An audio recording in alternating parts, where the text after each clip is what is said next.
It's really an honor for me to be here today and to talk to all of you about the administration's efforts to help preserve Israel's qualitative military edge. I come before you at a time of dramatic change in the Middle East. In the past 11 months, the region has undergone one of the most remarkable transformations since the end of the Cold War. Popular protests and uprisings across the region have brought about immense hope for the region. As President Obama said, the United States sees the historic changes sweeping the Middle East and North Africa as a moment of great challenge, but also a moment of opportunity for greater peace and security for the entire region, including the State of Israel. However, change, even for the better, is never easy. The tremendous events of the past year also bring uncertainty. For Israel, a country with security challenges that few countries in the world can contemplate, the volatility that we are witnessing in the region is both a cause for optimism and concern. But in these changing times, there is one thing that Israel can always be certain of, and that's America's enduring commitment to its security. To be clear, in this time of dramatic change in the Middle East, the United States understands the challenges that these changes could pose to Israel's security. Our policies and decisions will take this uncertainty into account.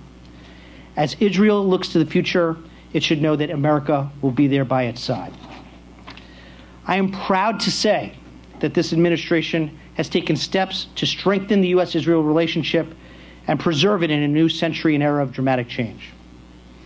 As a result of the Obama administration's commitment, our security relationship with Israel is broader, deeper, and more intense than ever before. Prime Minister Netanyahu has said that the security cooperation between our two countries is unprecedented.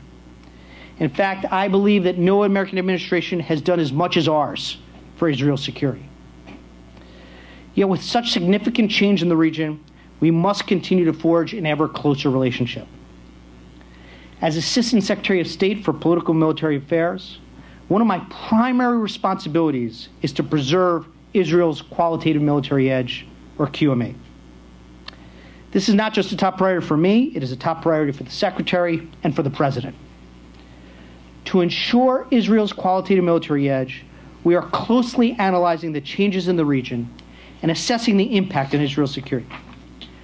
Today, I want to talk to you about U.S. support for Israel's security, about why this is important to the United States, why it benefits our national security, and about the steps we are taking to ensure Israel's security in these turbulent times. So let me first turn to why this relationship is so important to the United States. It's widely known that our two countries share a special bond that is rooted in our common values and interwoven cultures. It famously took President Truman just 11 minutes to extend official diplomatic recognition to the State of Israel when it was founded in 1948. Since then, the United States' unwavering commitment to Israel's security has been one of the fundamental tenets of America's national security. This commitment has stretched back over 60 years, across Democratic and Republican administrations, and has been continued by the Obama administration. As President Obama has said, the United States is committed to Israel's security. We are committed to that special bond, and we are going to do what's required to back that up, not just with words, but with actions. The cornerstone of America's security commitment to Israel has been an assurance that the United States would help Israel uphold its qualitative military edge. This is Israel's ability to counter and defeat credible military threats from any individual state, coalition of states, or non-state actor while sustaining minimal damages or casualties. This commitment was written into law in 2008, and each and every security assistance request from the Israeli government is evaluated in light of our policy to uphold Israel's QME. The most direct tool that the United States uses to ensure Israel's qualitative military edge is security assistance. For some 3 decades, Israel has been the leading beneficiary of U.S. security assistance through the Foreign Military Financing Program, or FMF. Currently, Israel receives $3 billion per year in U.S. funding for training and equipment under FMF. To put this in perspective, The total FMF account is about $5.5 billion annually and is distributed among some 70 countries. So it is a testament to our special security relationship that each year Israel accounts for 60% of U.S. security assistance funding distributed through FMF. The Obama administration is proud to carry on the legacy of robust U.S. security assistance for Israel. Indeed, we are carrying this legacy to new heights at a time when Israel needs our support to address the multifaceted threats it faces. Despite these budget-constrained times, our commitment is unshakable. For fiscal year 2012, the administration requested more than $3 billion in security assistance funding specifically for Israel, the largest such request in U.S. history. These requests fulfill the Obama administration's commitment to implement the 2007 Memorandum of Understanding with Israel to provide $30 billion in security assistance over 10 years. Our funding commitment directly supports Israel's security as it allows Israel to purchase sophisticated defense equipment it needs to protect itself, deter aggressors, and maintain its QME. Today, I can assure you that even in challenging budgetary times, this administration will continue to honor this 10-year, $30 billion commitment in future fiscal years. But today, in these budget-constrained times, some are asking the question, why should we keep providing aid to Israel? Yes, Israel is a longtime Democratic ally and we share a special bond, but some skeptics are questioning whether that's enough of a reason to continue to spend hard-earned American taxpayer dollars on Israel's security. I can answer that skepticism directly. We don't just support Israel because of a long-standing bond. We support Israel because it is in our national interest to do so. This aspect of our relationship with Israel is often overlooked. America's commitment to Israel's security and prosperity has extended over many decades because our leaders on both sides of the aisle have long understood that a robust United States-Israel security relationship is in our interests. Our support for Israel's security helps preserve peace and stability in the region. If Israel were weaker, its enemies would be bolder. This would make broader conflict more likely, which would be catastrophic to American interests in the region. It is the very strength of Israel's military which deters potential aggressors and helps foster peace and stability.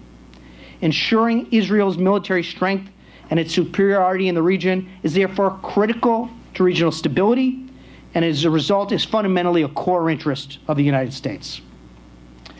The United States and Israel also see eye to eye on a host of strategic questions.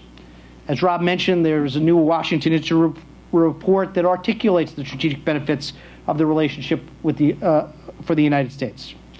The authors argue that the commonality of interest has long been the dominant theme of the U.S.-Israel bilateral relationship. Israel is a vital ally and serves as a cornerstone of our regional security commitments. From confronting Iranian aggression, to working together to combat transnational terrorist networks, to stopping nuclear proliferation and supporting democratic change and economic development in the region, it is clear that both our strategic outlook as well as our national interests are strongly in sync. The United States also experiences a number of tangible benefits from our close partnership with Israel. For instance, joint exercises allow us to learn from Israel's experience in urban warfare and counterterrorism. Israeli technology is proving critical to improving our homeland security and protecting our troops. One has to only look at Afghanistan and Iraq, where Israeli armor plating technology is being used on U.S. military vehicles and innovative equipment, such as the specially designed Israeli bandage is being used to treat our troops. The links between our two governments and U.S. and Israeli defense companies have yielded important groundbreaking innovations that ultimately make us all safer. This involves sensors, unmanned aerial vehicle technology, surveillance equipment, and detection devices to seek out IEDs that support our forces. Additionally, if we are considering the economic impact, it's important to note that our security assistance to Israel also helps support American jobs, since the vast majority of security assistance to Israel is spent on American-made goods and services. In sum, while our commitment to Israel's security is rooted in our shared values and outlook, we don't provide assistance out of charity. We provide assistance because it benefits our security. Yet the change that is sweeping the region has added a new degree of uncertainty to our efforts to ensure Israel's security.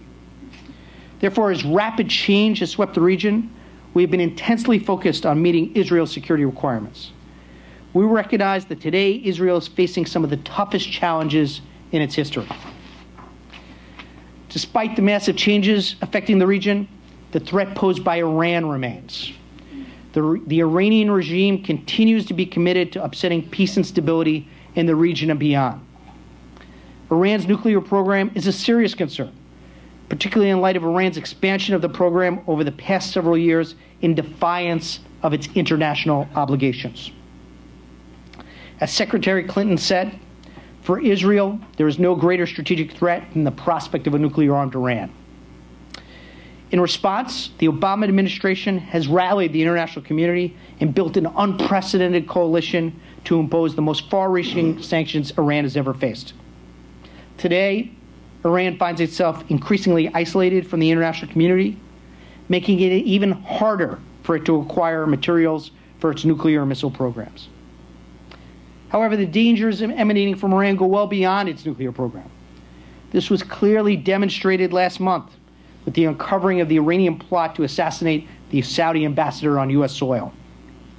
While such a brazen and reckless plot has surprised many around the world, to many Israelis, Iran's menacing actions are all too familiar. Iran's support for Hezbollah and Hamas enables these groups to fire rockets indiscriminately at Israeli population centers. Iran's extensive arms smuggling operations, many of which originate in Tehran and Damascus, weaken regional security and disrupt efforts to establish lasting peace between Israel and its neighbors. As change sweeps the region, Iran has and should be expected to continue its attempts to exploit much positive change for its own cynical ambitions. Iran's support also extends to Syria, which has long threatened Israel's security. In the last few months, the true nature of the Syrian regime has been vividly displayed with its brutal oppression of the Syrian people. Violence is escalating in the country, rooted above all in the regime's refusal to allow a real political transition to go forward. Not only is the regime driving the cycle of violence and sectarianism, we believe is a deliberate strategy.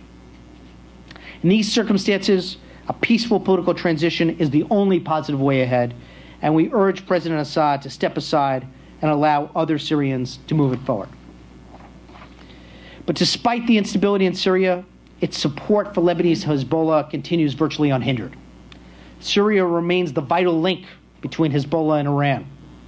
The Syrian regime continues to provide critical military and logistical support to Hezbollah, including safe passage for Iranian assistance to the group via overland transit routes. Hezbollah also maintains a permanent presence in Syria via its offices in Damascus. And there is growing concern in the region that Syria may be providing sophisticated missile technology to Hezbollah. We must recognize that the ever-evolving technology of war is making it harder to guarantee Israel's security. For 6 decades, Israelis have guarded their borders vigilantly, but advances in rocket technology require new levels of U.S.-Israel cooperation. Rockets with better guidance systems, greater range, and more destructive power are spreading to actors that threaten Israel. Hezbollah has amassed tens of thousands of short and medium-range rockets on Israel's northern border. Hamas has a substantial number in Gaza. And even if some of these are still crude, they all pose a serious danger. These and other threats to Israel's security and civilian population are real, they are growing, and they must be addressed. And we are standing shoulder to shoulder with our Israeli partners to do so.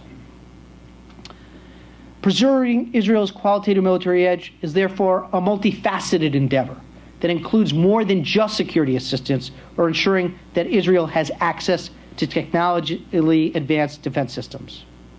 It also involves building operational capacity through exercises, training, and personnel exchanges. It involves a close bilateral relationship with constant consultations. It includes taking Israel's QME into consideration when conducting defense cooperation with other countries in the region. And lastly, it involves maintaining and strengthening our very close ties with countries throughout the region. But let me be clear on this point.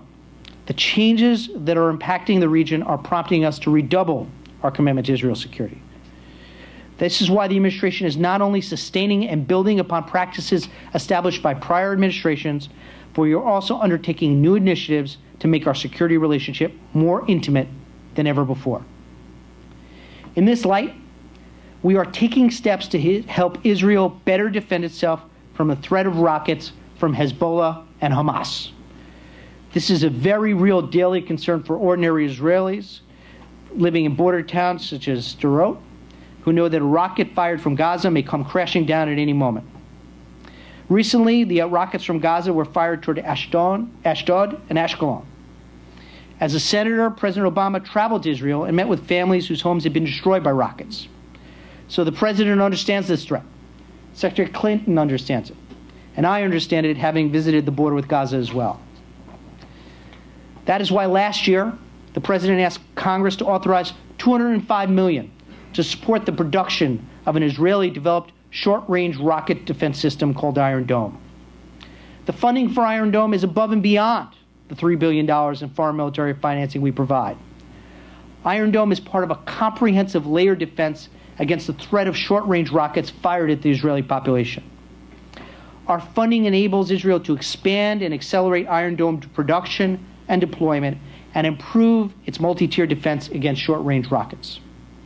This system is proving its worth. Having deployed several Iron Dome units to protect areas in southern Israel, Israeli Defense Minister Ehud Barak noted that Iron Dome was showing exceptional results.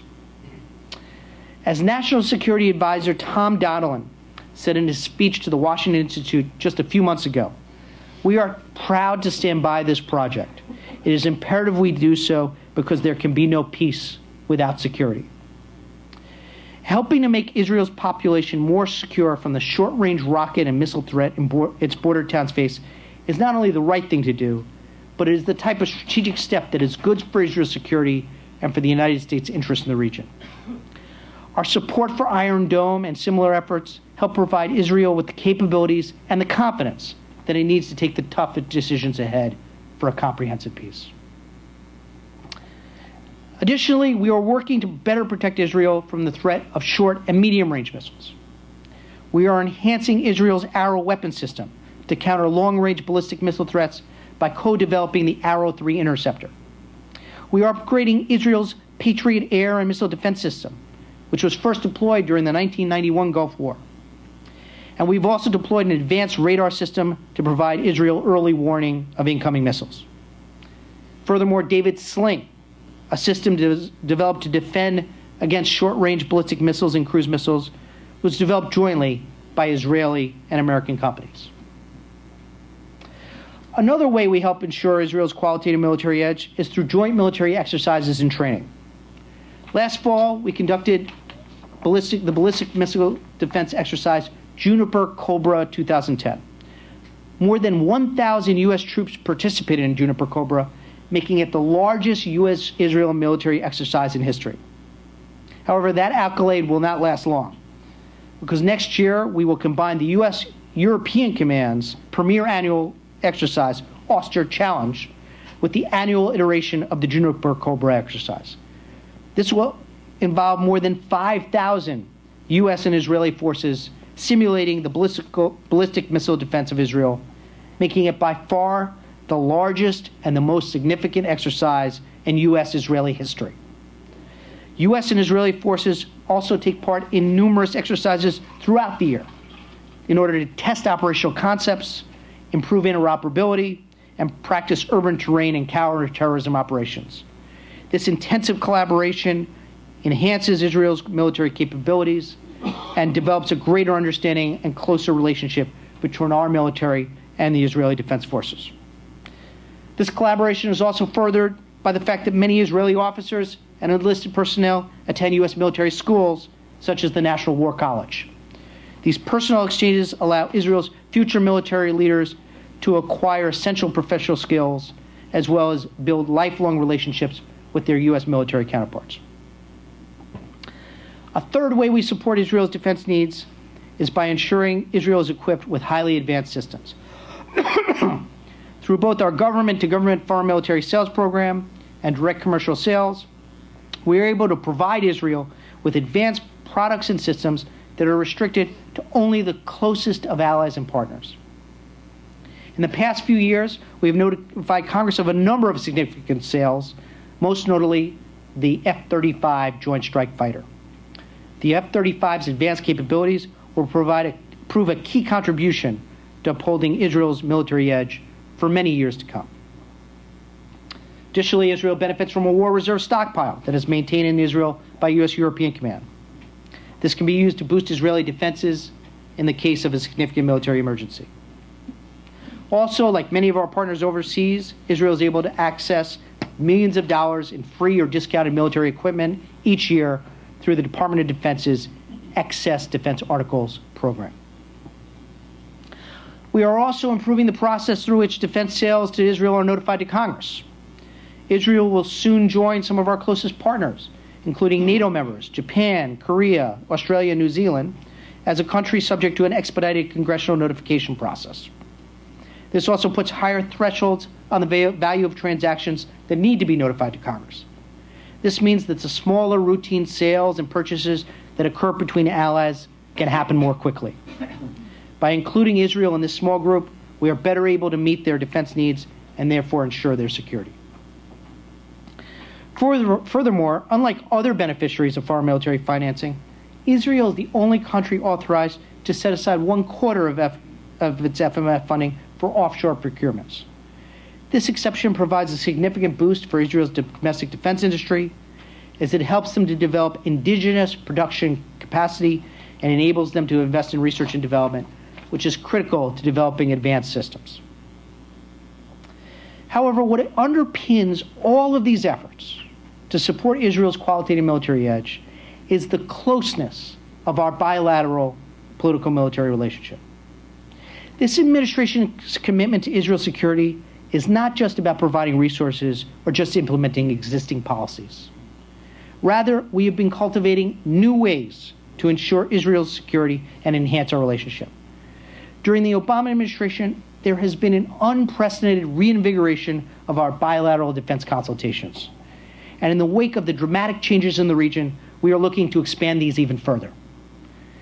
Through nearly continuous high-level discussions and visits, we have re-energized established dialogues, such as the U.S.-Israel Joint Political Military Group, or JPMG, and the Defense Policy Advisory Group, among others. I lead the U.S. government's discussions within the JPMG, which includes representatives from both the State Department and the Pentagon on the U.S. side and the Foreign and Defense Ministries on the Israeli side. These discussions cover a wide range of political military issues, but it first and foremost focused on maintaining Israel's qualitative military edge. The DoD-led Defense Policy Advisory Group also provides a high-level forum that is dedicated to further enhancing defense policy coordination. But these forums are just one piece of a larger set of dialogues. We're conducting an unprecedented number of intimate consultations at senior levels of our governments. These small, often informal, private sessions allow us to talk about a wide range of security issues ranging from defense procurement to regional security. These consultations provide an opportunity for our governments to share perspectives on policies, explain how we perceive certain threats, address potential concerns, and find new areas for cooperation.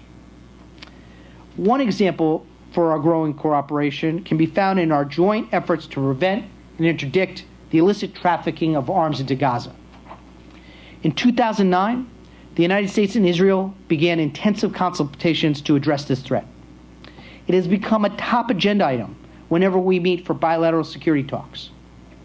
And these efforts have since expanded into a wider international effort involving more than 10 countries and international organizations called the Gaza Counter-Arms Smuggling Initiative, or JCASI. The 8th JCASI meeting will be held in Paris in December. And under this multinational initiative, we are working to employ a broad range of diplomatic, military, intelligence, and law enforcement tools to stop the shipment of arms, especially rockets and missiles, into Gaza that threaten neighboring Israeli communities. The United States and Israel are also working closely in a number of other areas, such as combating terrorist financing and countering the proliferation of weapons of mass destruction through the Proliferation Security Initiative. This collaboration is only possible because of the strength of our bilateral political military relationship. Now let me turn to another critical component of our efforts to Israel's qualitative military edge, and that is our engagement with the broader region. Our QME considerations are not simply focused on our security assistance and defense sales to Israel. They extend to our decisions on defense cooperation with all other governments in the region. This means that as a matter of policy, we will not proceed with any release of military equipment or services that may pose a risk to allies or contribute to regional insecurity in the Middle East. In the wake of the dramatic events impacting the region, we are closely examining all defense cooperation in light of QME. And these assessments are aided by our close consultations with Israel that I've just mentioned. But it is also important to note that our close relationships with countries in the region are critical to regional stability and Israel's security. Our relationships with Egypt, Jordan, Lebanon, and many Gulf countries allow the United States to strongly advocate for peace and stability in the region. For instance, our close relationship with Jordan has helped support peace in the region and is especially critical in light of the uncertainty in Syria. Our long-standing friendship and our extraordinary relationship of cooperation is reflected in the more than $300 million in security assistance that we provide Jordan annually. Jordan continues to provide support for U.S. regional priorities such as the Middle East peace process, countering radicalism, stabilizing Iraq, and most recently, Operation Unified Protector in Libya. Additionally, our long-standing relationship with Egypt has helped support peace in the region. And we believe that as Egypt undergoes its political transition and has the opportunity to become a model for a new democratic Middle East and an even more positive force for peace and stability in the region. Yet we understand that change can also be unsettling. The attack on the Israeli embassy in Cairo this last September raised legitimate concerns. However, I am confident that Egypt will continue to value the security and opportunities that the Israel-Egypt peace treaty provides. We are also encouraged by the positive cooperative steps that Egypt and Israel have taken since then, including their cooperation on the release of Gilad Shalit. Our close partnership with Egypt is rooted in the peace reached at the Camp David Accords and has been an important factor in maintaining peace in the region. For the past 30 years, the peace treaty between Israel and Egypt has served as the basis for the $1.3 billion in annual foreign military financing that we provide Egypt. This assistance helps Egypt maintain a strong and disciplined professional defense force that is able to act as a regional leader and a moderating influence.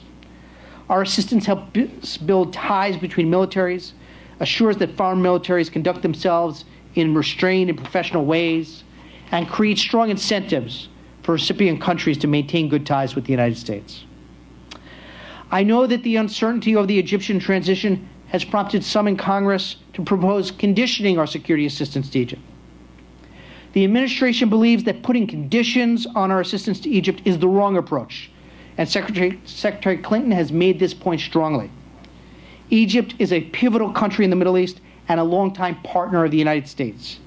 We have continued to rely on Egypt to support and advance U.S. interests in the region, including peace with Israel, confronting Iranian ambitions, interdicting smugglers, and supporting Iraq.